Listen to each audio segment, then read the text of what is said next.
Hi, everybody. I'm Elizabeth Alfano. This is the Plant-Based Business Hour. It's wonderful to be with you again. I am indeed back on the road. This time it's Future Food Tech in New York. It's actually, as I dub it, Alternative Proteins Week in New York. There's so much going on here. The Future Food Tech 2-day conference starting today, but also I'm throwing a big party at the New York Stock Exchange on Thursday.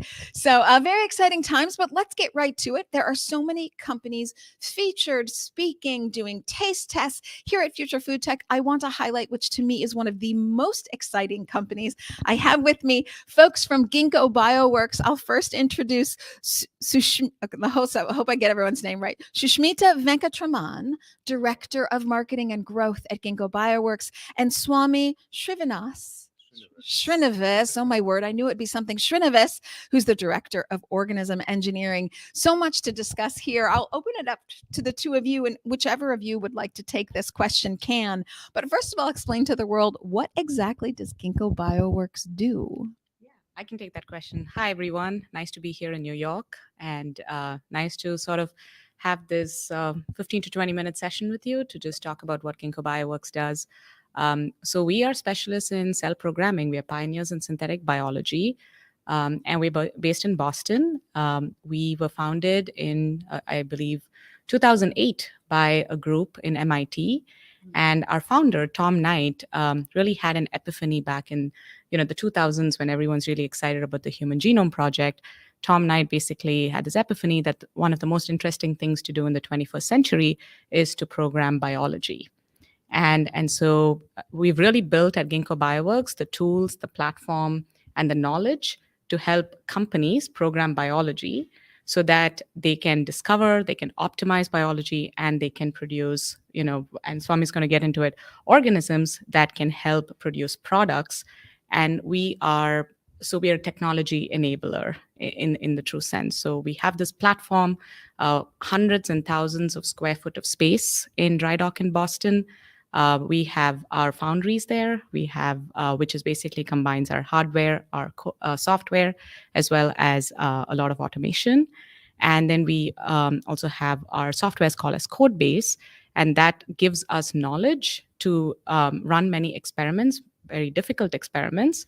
And our foundry allows us to run repeatable experiments at a scale that is probably not really imaginable until you actually come into Ginkgo BioWorks. So that's sort of, who we are in a nutshell, specialists in cell programming. Yeah, so fascinating. So our next interview will be live from Ginkgo BioWorks, actually, because wouldn't that be cool? I'm joking. I don't know if they'll let us in, but wouldn't that be cool to see the scale that we're talking about? So when I think of a scientist, I think of someone in a white coat and working on, one petri dish, but you're talking about the scale that can change the world. I don't say that lightly because I think Jensen Yang, the CEO of NVIDIA, recently was on CNBC saying protein synthesis, which is one of the things that you do or work on. Synthetic biology is really going to be the future. But for those who really don't understand what synthetic biology is, Swami, maybe you could take us through really what you do there, maybe on a more organismic level, if that is said, and help people understand what you're working on. Oh, absolutely. So we think of biology just like how people think of computers, right, and software. So just like there are zeros and ones in software, there are A, C, G, and T's in DNA. And so if you can read DNA, and that's DNA sequencing, and if you can write DNA, that's DNA printing. And then if you have a compiler, that's your cell. Now you have, just like software, you have a programmable piece of information that can give you a tangible output. Okay. And is that tangible output only food? No, it can be more than food. It can literally be anything. Excuse me. So it can, biology can make anything from a commodity chemical, an industrial chemical, all the way down to a product where the cell itself is what you consume. So really, there are very few limitations on what biology can do. It touches almost every aspect of our lives. Okay, so I feel compelled to ask this just for those out there. Is this different than what's wrong with me? when people are afraid in food that their food has been genetically altered. So is it the same thing as genetically altering organisms, as you say, or is it something completely different? Yeah, I think you're looking for GMOs. Thank you. What's wrong Yeah, with me? yes. Genetically modified. I haven't had much coffee. It's really the No, coffee here. at Ginkgo we love GMOs, right? Mhm. And GMOs are, in my opinion, often taken out of context. In the right applications, GMOs can be significantly enabling. You can imagine a really rare protein found in a plant that has an amazing functional property that you could otherwise never grow and obtain at a scale that's necessary, that can be enabled through synthetic biology now. So I can think of a lot of applications where this is probably the only way to get things that we want. I want to stress that I don't know that our world would be able to feed this growing population, going from 7.7 billion to 9.8 billion, according to the United Nations by 2050, without genetically modified foods. I see genetically modified foods personally as a blank slate. It could be nefarious if it were in the wrong hands, but it is not by definition nefarious. It's a bit of an unfortunate marketing scenario. The world has this misunderstanding, perhaps even, of genetically modified foods, GMO. Thank you very much for that reminder.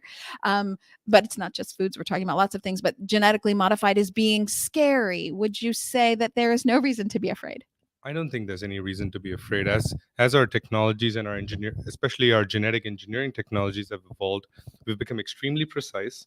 We at Ginkgo we have one of the best sequencing capabilities in the world. So almost every organism is completely sequenced. The whole genome is sequenced. We have a lot of information about every organism that we work with, and so we can make really good decisions. Yeah, it's Yeah. please. I want to add to that. The way to kind of think about it is that so the first application. So here right now we are in the alternate proteins world, and so we're going to be talking a lot the next 2 days about how can Ginkgo help companies in who are specializing in alternate proteins. But stepping back from just food, if you actually look at the potential for biology, you're going all the way from like biomaterials to agricultural biologics to wastewater remediation to like energy, carbon capture, carbon synthesis. So there's just a lot that we can do with biology, and we think we're just scratching the surface of what can be done. And back to your earlier question on like what does what is Ginkgo BioWorks? Our message really to the people who are spending all their time programming these cells as well as building these killer biological applications is that you don't have to do it on your own. You don't have to do it alone. And you don't have to it's already a very tough market there. It's very competitive. You just really focus on your product and your brand. Don't worry about like back integrating R&D, building all that capabilities and the structures. Everything exists. So you don't have to reinvent the wheel, and then we can actually help you get there.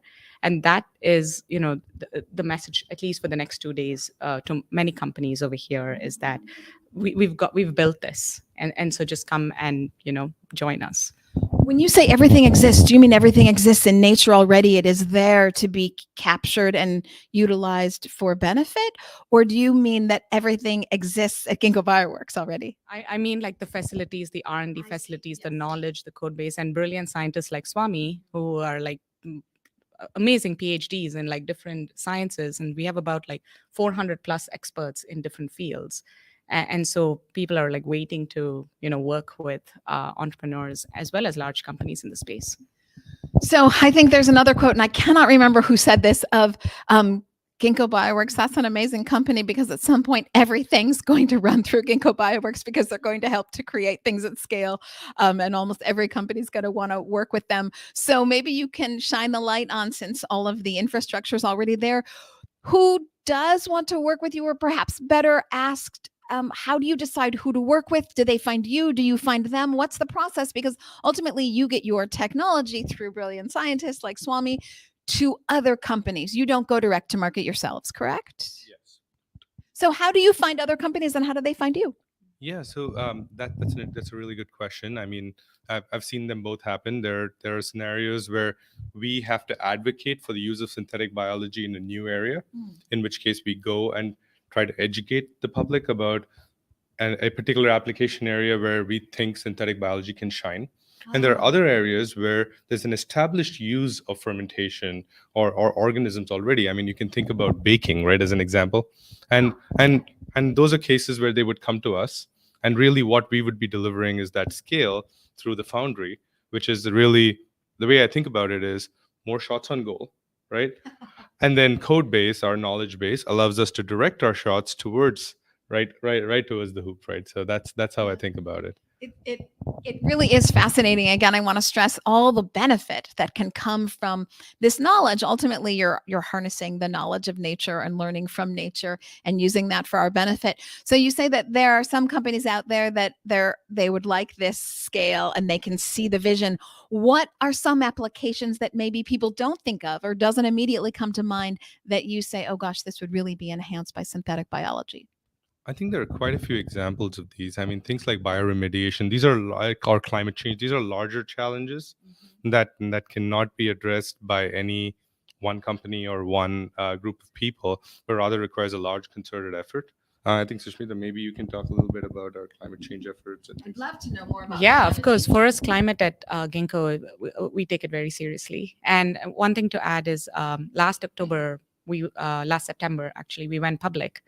And so we raised about 1.6 billion. And this money is actually used to continuously improve, the infrastructure, and also help build this ecosystem where biology can be used. And the reason why I emphasize on biology, so I studied biology undergrad, my graduate level, and the one thing I've really come to realize is that it really helps unlock the economies of scale, and it helps companies produce products that can really be differentiated from not only each other but also from what exists today.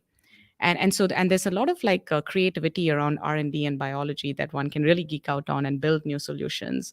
And some of the the benefits are biodegradability, performance. You can meet the performance of existing products. Well, hell, you can also enhance the performance of products using very specific techniques. And so I think it's really important for the world to sort of step back and realize that biology is a powerful ally in the fight against climate change. And that we need to move away from petrochemical processes. We need to move away from the traditional methods of farming, and we need to really leverage what we really have, which is reproducible, as well as degradable, safe for the planet. And when you say reproducible and degradable, would this imply naturally that it captures more carbon, or it just puts out less carbon? Explain for me again that connection between the environment and how this can really help to address climate change. Yeah, so I think a lot of the processes that we are seeing right now emit a lot of greenhouse gases.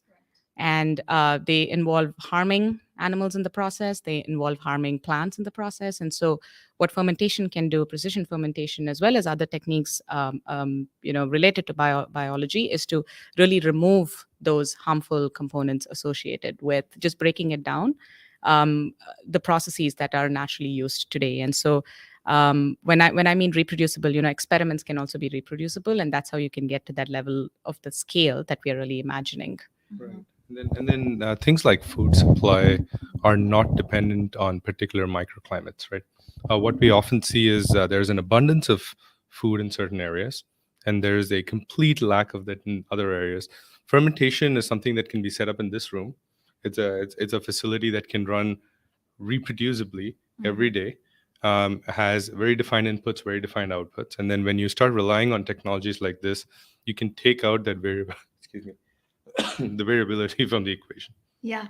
And I love that you talk about fermentation, because as we all know, there's kimchi and bread and beer and kombucha. We already use fermentation, which is an example of showing how we're already harnessing, if you will, nature at its best and in a way most simple, and taking it to our benefit from there. So again, want to stress for everyone, there's a poor... Sushmita, can you take on the marketing job of changing everyone's perception of GMO? I'll give you that huge marketing task for the world. If you come by a booth, for everyone who's here, you come by a booth. We've got plenty of goodies to give away. We've got real cool stickers that I've noticed every event that we go to. It's a big I love GMO sticker. And then we've got our magazines, grow magazines, that really talk about the the intersection of biology, art, design, and now even like how can we think about like businesses around it. So it's very, stop by the booth. There's a lot of things to pick up from us, and talk to the Ginkgo team. We're all over today. My last exit question for you as we go to our next guest to highlight another company that's here. I used to ask this question on the Plant-Based Business Hour: what are your predictions for the next 10 years? I now say, what are your predictions for the next 3 years? Because things are moving so fast. I'll start with you, Sushmita, and then end with you, Swami.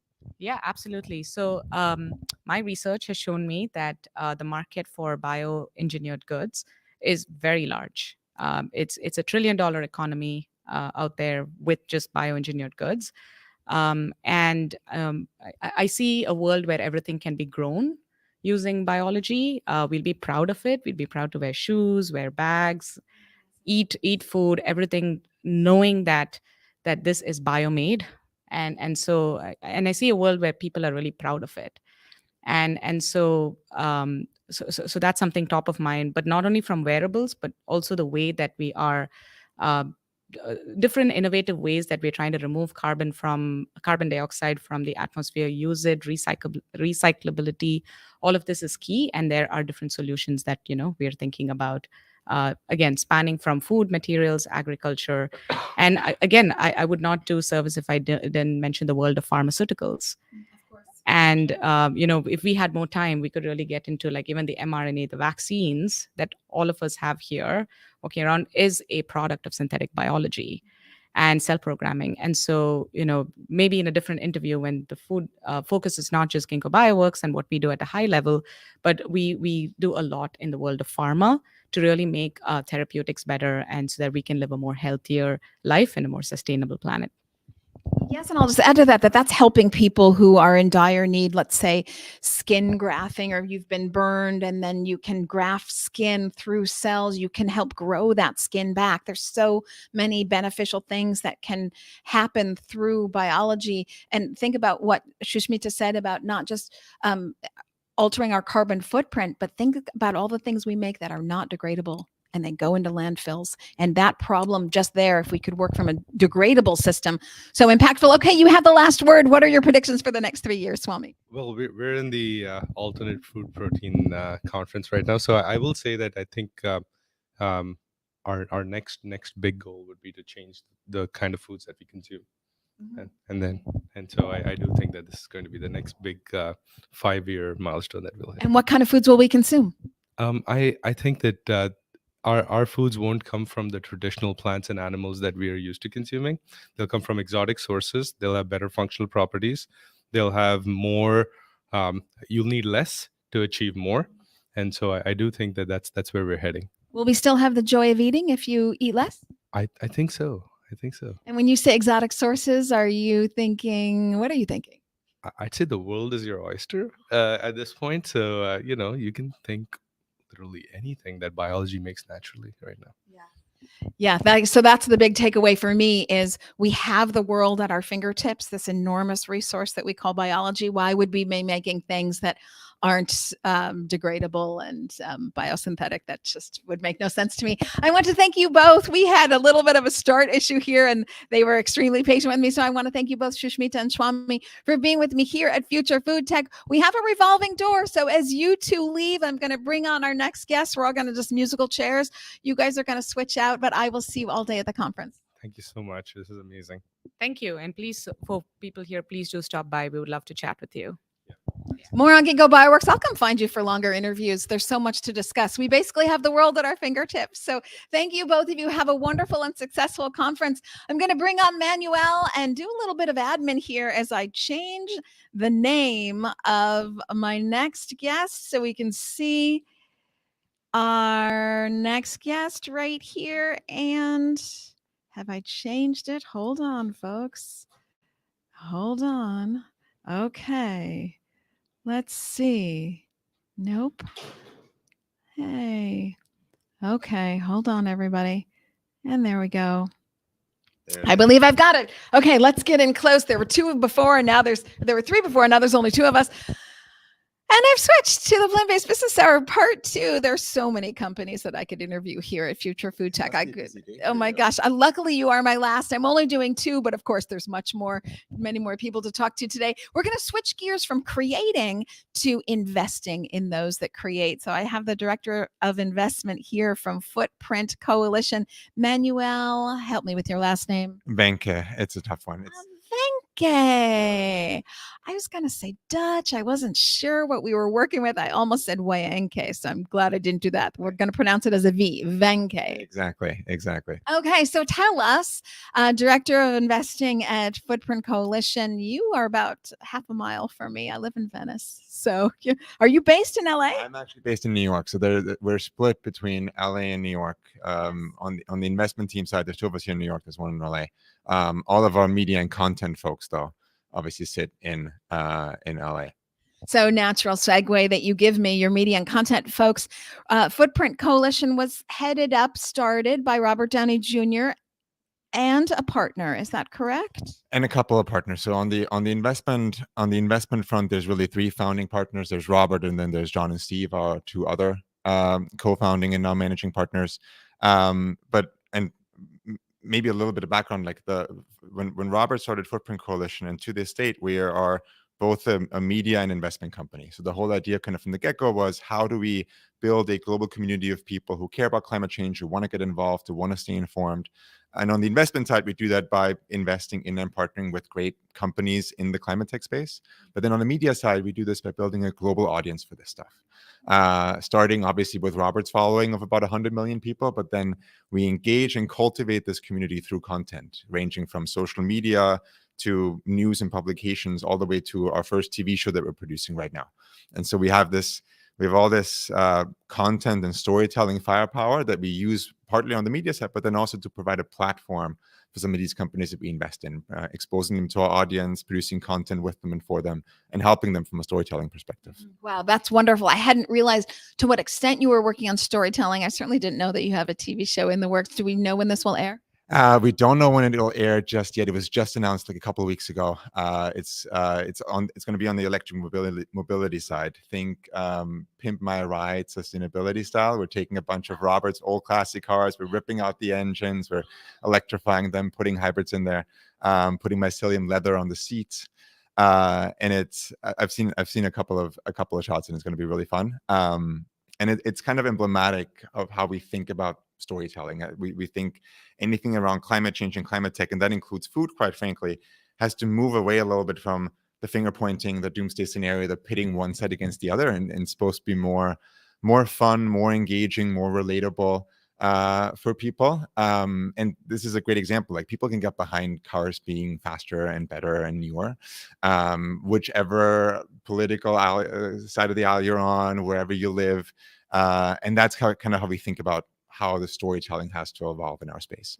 I think that's a wonderful tactic. I think of the motorcycle movie where and I'm forgetting, I want to say it's Ethan, but it's not Ethan Hawke. Mm-hmm. It's Ewan McGregor. Mm-hmm. Goes every 2 or 3 years, goes on a motorcycle trip through Africa or through Central Asia or what have you. And his most recent one he did on an electric motorcycle. So he has this series of movies traveling long distances in motorcycles. And the last one they were dedicated to do, I think, from the southern tip of South America all the way to the top. They are all the way to LA. Actually, they went from Punta Arenas in Chile to Los Angeles on an electric motorbike. And I think this kind of relatable, making all motorcycle people and travel people interested in this kind of content on a personal level gets beyond this big doomsday headline, as you say.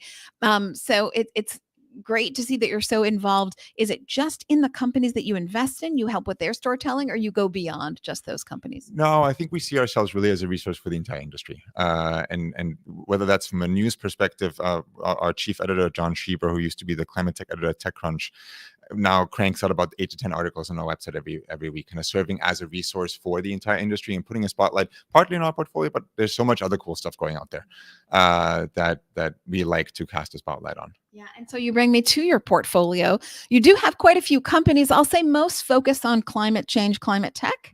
So that's not always going to be food. For example, we're at an alternative proteins conference, but that's not always going to be alternative proteins. How do you decide you must get 10 times more pitches than you can actually invest in? How do you decide? And it's probably more than 10 times than what we can actually invest in. I don't think it's too dissimilar from how any investor in the space will look at it. We love investing behind great teams and great founders. We love investing behind teams that have a differentiated approach, ideally a differentiated technology that's going to set them apart from the market, and then going after an extremely large, in some cases already established market, like in this case within food and within protein. There's just so much work still to be done. There's such a small sliver that where plant proteins are currently being consumed, and therefore a lot of potential for the companies that we invest in.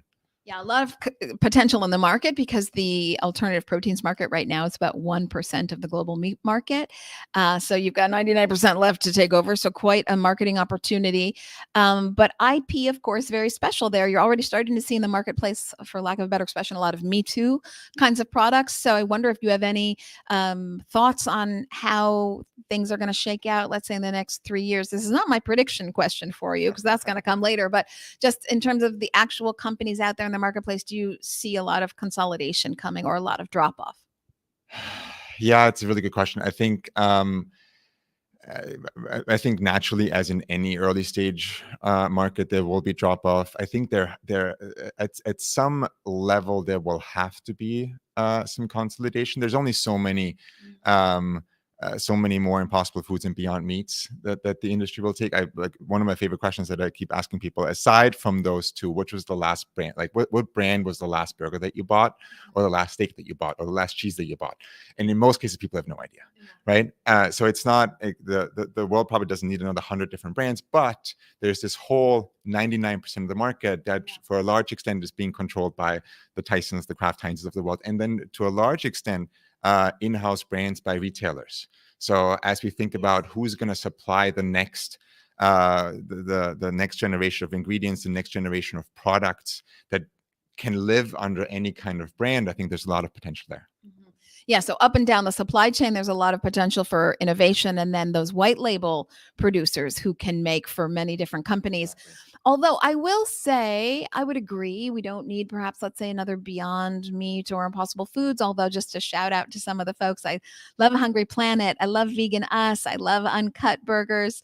There's just so much. Even JBS, their brand Plantera, is doing some very good chicken. Daring Chicken is great. I mean, there's and I haven't even scratched the surface of all the chickens and burgers that are out there. Of course, I'm not picking favorites. I'm just saying there is more out there. But, go down the chip aisle and you'll be like, how do I choose a bag of chips? Go down the bread aisle, not in the bakery section, but the bread in the plastic sheaths. And you'll be like, wheat bread, wheat white bread, wheat white millet bread, wheat white millet bread, honey. I mean, how do you choose? So I think the consumer loves choice, and you can segment the amount of people who eat a burger. Is that burger and you're older, burger because you're a dude that works out, burger because you're a woman who's trying to be fit, burger because you're a kid and your mom wants you to eat healthy? There's lots of segmentation that could happen. Yeah, and to your point, there's so much beyond the burger, right? We haven't even scratched the surface of what's possible in the whole cuts category, whether it's cold cuts, whether it's bacon, whether it's steaks, whether it's entire chicken. So it's harder, and I think the bar is so much higher from a product quality perspective, but that's the bulk of the market. So that's at some point what we'll have to go after. Yeah, I really can't wait to see that. So IP, is that your biggest factor when you choose? No, not necessarily. I think what what we look for is, do we see this company having a sustainable advantage in the market over a long period of time? Because we're in this for the long run, right? We invest in companies and expect them to be in our portfolio for 5 years up to 10 years. And so you can have a sustainable advantage in many different ways. It doesn't have to be technology or IP. It can be the way you're attacking the market. It can be from a branding perspective, which is something that we can obviously help with. It can be from a scale perspective. So there's a lot of different ways, I think, to carve a niche and differentiate your company which is what we would look for. That's not necessarily just IP driven. And when you look to invest, do you think about exits? And if so, could you put a time frame on that? 5 to 7 years, 10 to 12 years? And do you care if it's an IPO or an acquisition? I mean, at the end of the day, we're financially on the investment team, at least we're financially motivated investors. So yes, we have to think about not it's necessarily just exit for the sake of an exit, but these companies at some point will get to the kind of scale where either it makes sense for them to be a public company and access those capital markets, or be acquired by a much larger company and be part of that company's either IP and technology stack or that company's brand portfolio. So yes, we think about that with every investment that we make. Time horizon differs. So we invest cross stage. We can do and have done anything from a seed round to a late stage growth equity round. And the time horizon that you look at for these investments obviously differs massively. So I would say typically we think of investment horizons of up to 10 years. That's how our funds are structured, with some flexibility towards the end. And with some of the late stage investments that we look at, it's more like a 3 to 5 year horizon. Yeah. So the later stage, the closer they are going to be towards an exit of some sort. Let's talk a little bit about the health of the market from the standpoint of valuations have been freaky crazy high, but now you're seeing a pullback on investment. First, you saw that pullback in the public markets, which was only a matter of time till you saw it in the private markets. Are you seeing valuations come down? I don't want to say desperation, that's not the right word, but are you seeing that founders are a little bit hungrier for cash, willing to give up a little bit more than they used to? And even a two-part question, even you probably know investors around you at other organizations, are you seeing them pull back? And are you pulling back? So we're not. We will remain as active as we have been. And I think just as a broad statement of the market, good companies will continue to be able to raise capital. It might not be at the same valuations and they were able to towards the end of last year, or what we saw generally across 2021. You can have many different opinions of whether that's a good or a bad thing. But and I'm seeing this, I think, across the board. There's some investors certainly that have gotten a little bit more careful. Some investors that have gotten very much inward focused on their own portfolio, trying to figure out who of their companies will need cash, will need extra runway, might get into trouble now that it's a tougher fundraising environment. And so for them, as they turn their focus mainly to their portfolio, there's a little bit less work that they'll do from a sourcing perspective, from a new deal perspective. So we'll see that kind of as this new reality kind of shakes out over the next couple of months. But I think as people then figure out what their strategy will be going forward, say the fall, towards the end of the year, I think most of these investors, with some exceptions, will remain active. And then to your point on, have we seen valuations come down in the private markets? I think it's starting. It's early days, right? Most of these companies have to raise capital like every 1, 2, 3 years. And some companies are delaying coming back to the capital markets right now because of all this uncertainty. So I think we'll only see how this shakes out over the next at least 6 months as more and more of these companies come back to the market. I think it's becoming very clear that valuations are going to come down based on some of the stuff that we saw that we just couldn't quite get comfortable with, to be honest, over the last 6 to 12 months. I don't think it's necessarily a bad thing. I think the alignment of what you're seeing in funding rounds and what will actually be possible long term in capital markets and in public markets, and even just looking at comparisons of what really, really large companies with billions of revenue currently trade at, I think that's starting to become more and more aligned again, which isn't necessarily a bad thing. I think it also long term takes pressure off of both investors and founders in terms of what they have to deliver and where they have to push things at the company. Yeah, I actually like to see these adjusted valuations because it, to me, forces more innovation. Because if you are not assured of getting funding and you need that special IP, although here he said that it wasn't necessary to have special IP, at least for Footprint Coalition. But, a lot of investors want to see that very special differentiation in the market. So it really pushes, it's got to be more than an idea. You've got to have something really IPable, if that's a word. But as we look to, as you say, the bigger players to see what they're doing, their valuations in the public markets also being adjusted. I looked today at the news of Kellogg. Did you hear about it? Let me share it with you. It's very big and exciting. Kellogg, the food company. I'll say that's where I had my first job, folks. You all know, my followers, that I started my career on Special K and Frosted Mini Wheats. Kellogg's announced today that they will break up the company into 3 companies by the end of 2023. It will be their largest portfolio, which is their snack brands, and the international cereal business, Special K, et cetera, will be in the snack business, which I believe is going to be headquartered in Chicago. Their cereal business, domestic, will stay in Battle Creek, and then they'll branch out to a plant-based business. They will be 3 separate public companies, plant-based being its own public company.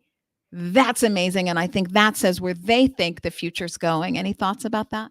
No, absolutely. I think you said it the right way. I think it's interesting because we've seen this up and down with some of these big companies. You saw almost a scramble when Beyond Meat went public with all this with all this success. Every one of them was trying to figure out, oh my God, how do we get into this category? How do we get into this category?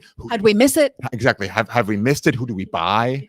What are we doing? Exactly. And then things started cooling down a little bit, and they got a little bit more I would say cautious. And you talk to some of the guys at these big companies.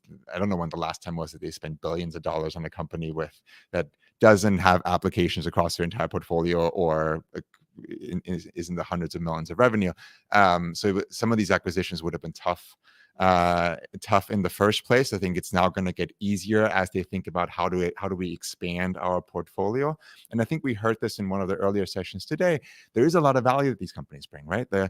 Maybe not necessarily from a technology and from an innovation perspective, because they are such large tankers, but in terms of from a supply chain perspective, from a scale perspective, from a cost perspective, which is really where a lot of the work still needs to be done in the plant-based space. This can't be a top 5-10% kind of product category that you only want to afford if you want to overspend.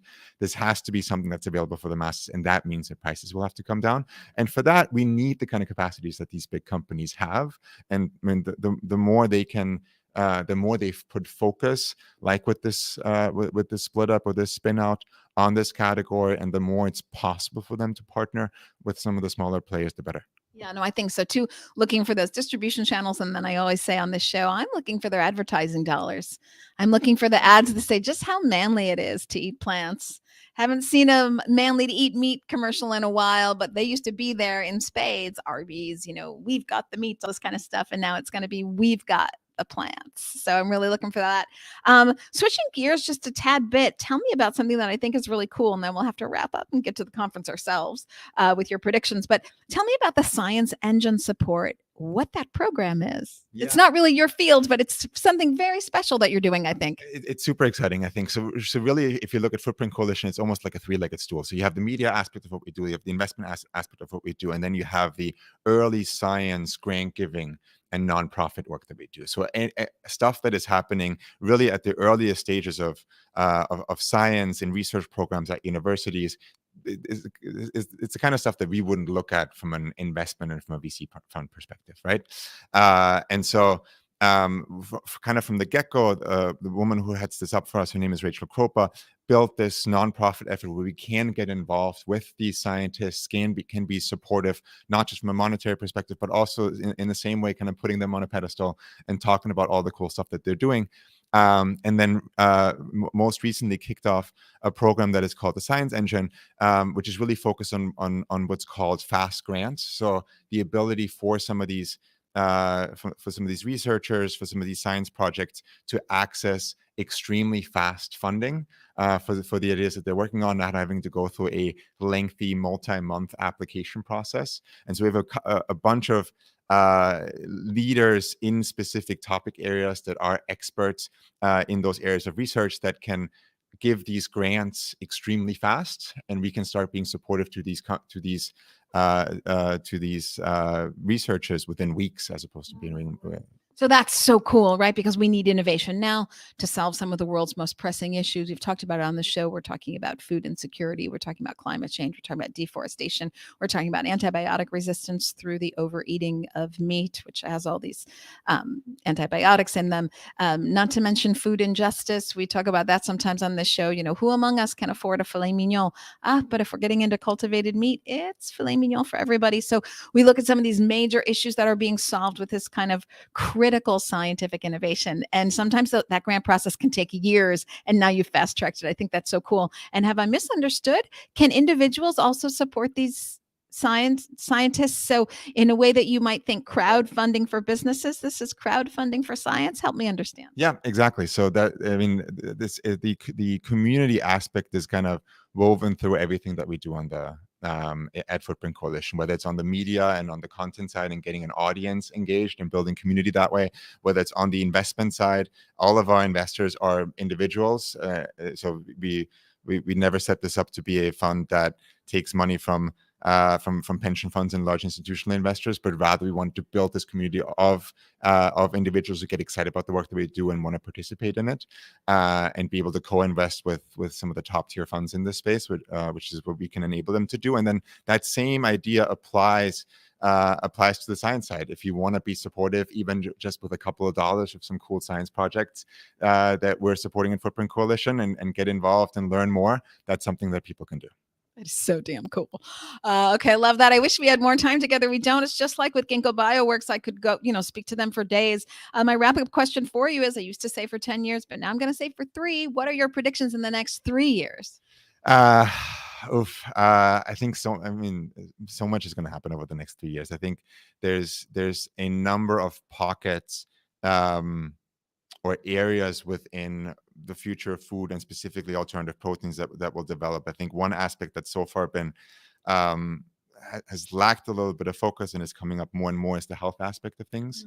Health and price. I think those are the two big factors that weren't really part of the initial, going back to like Impossible and Beyond Meat story, and getting in order to get people excited about new products and have them stick with it. I think you have to give them a little bit more than just the novelty aspect and the climate change aspect, and let people be a little bit selfish, whether it's voting with their wallets or voting with their own health. And you see more and more products now coming into the market that take that into account and are actually not just better for the environment, but better for you. So that's something that I'm really excited about. I think we'll see a number of these technologies, whether it's on the fermentation side, whether it's on the cultivated protein side, get closer and closer to massive scale. It's exciting to see some of these companies now launching to actually put the steel in the ground and be the large scale production facilities. We have planetarians here. We have the BioBrews of the world who've announced efforts like this. I think we'll see some of the first cultivated protein products in the market in the US over the next couple of years coming through regulatory, and we're really excited about that. So there'll be a wealth of new opportunities from a product perspective, and then I'm excited to see what some of these bigger companies will do and how they will help scale some of these early stage efforts and bring them to market. Oh my God, so much to unpack there and comment on. Briefly, I will. I'll start it from the very end of what you said. I'll work backwards. So I was hiking in Bhutan and ran across, the only other American on the trail was an executive at Cargill. And he said that Cargill was anticipating this shift of the global food supply system. They didn't know exactly when it was going to come, but any project from the inside that requested funding that was around alternative proteins and the shifting the food supply system for the environment and also for people's health, not animals, but for them at least, but for me, but not for them. Okay, for people's health, got immediate funding, so they didn't have to go through their long internal process. Was fast tracked for funding, and they all saw that this shift was going to happen really quickly. And I think that we're living through that now. I think in my lifetime, you will still definitely have meat, but I don't think it will be the majority. On the shorter term, I think you're going to start to see this domino effect happen really quickly from this large scaling of big players getting in. I think fermentation from an investment standpoint, that's really going to take off where people are investing. And I do think you're going to see more nutritional, healthy plant-based products.